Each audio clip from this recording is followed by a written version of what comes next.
Alright, box and whisker plots is the next section. Remember I mentioned the other day the idea of a 5-number summary. Abby, the 5 numbers that we're interested in are the lowest score, the lower quartile, the median, the upper quartile, and the highest score. So we've already met, this is a quick recap. The median is of course the middle score. Of that list there, I've got 1, 2, 3, 4, 5, 6, 14 scores. So the median's going to be 1, 2, 3, yeah? Okay, so if my median cuts exactly in half, what do I do? What do I use as my median for this one? The one next to it and the 2 next to it and the one average. These two, I'm going to average them. So 5.5. So my median is 5.5. Once I want to find my, so I found my median, I can find my Q1 and Q3. So looking at the bottom, the lower section here, there's 7 scores. So the middle one here, 4, is going to be the lower quartile, Q1. Looking at the top 7 here, this one here is in the middle, so that's Q3. And then the other one, lowest and highest score, our extremes, are pretty easy to find. So my 5-number summary for this set of data would be 2, 4, 5.5, 7, 9. They're the 5 numbers that summarise that set of data. A box and whisker plot takes those 5 numbers and creates a graph out of it. Okay? A box and whisker plot emphasises these 4 sections. So we've split our data into 4 sections. Each section is going to contain 1/4 or 25% of the data. So a box and whisker plot is drawn above a number line. The 5-number summary points are what we're going to use to create it. The middle box includes 50% of the data. Okay, so the middle box is drawn from Q1 up until Q3. So 50% of my data is in that section. The whiskers have the bottom 25% and the top 25%.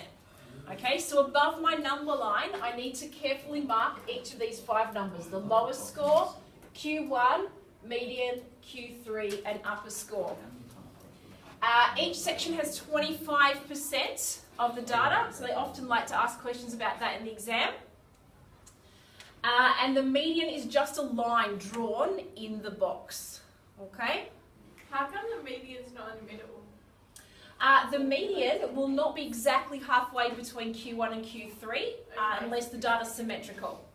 So if we look back to our example here, so we had 4, 5.5 and 7. It would really depend on what the data was. That might have been a 25.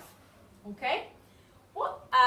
That's quite important because if each section is 25% of the data, how big it is tells me a lot of information. So this bit here, that's quite skinny, so I know that 25% of the data here, those numbers must be close together.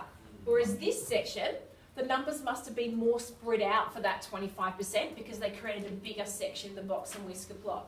So we can get a lot of information just by looking at the box and whiskers to see how close the scores are or how spread out they are. Does that make sense?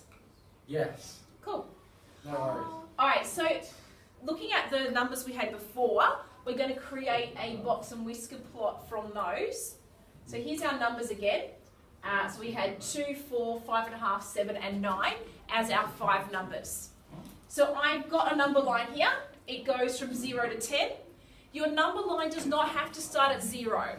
Okay, so if your lowest score here was 27, you don't need to go all the way back to 0. That's a bit of a waste of space, okay? Just make sure that your number line includes at least the extreme numbers here. Alright, so I'm going to find these 5 numbers and draw a mark above it. So I've got 1 at 2, 1 at 4, 1 at 5.5, 1 at 7, and 1 at 9. Now remember the box goes around the middle 50% of the data, which is here. Okay, so you can see that my median is now marked in here, and these are my whiskers out to the extremes. And that's quite a symmetrical set of data. Each section is roughly the same size because the data was fairly evenly spread out between each of the sections. Okay, is there any questions about drawing a box and whisker plot? No? Alright, I want you to try and draw one of your own. Exercise 907, question 1, gives you a set of data. I want you to try and create your own box and whisker plot. Okay.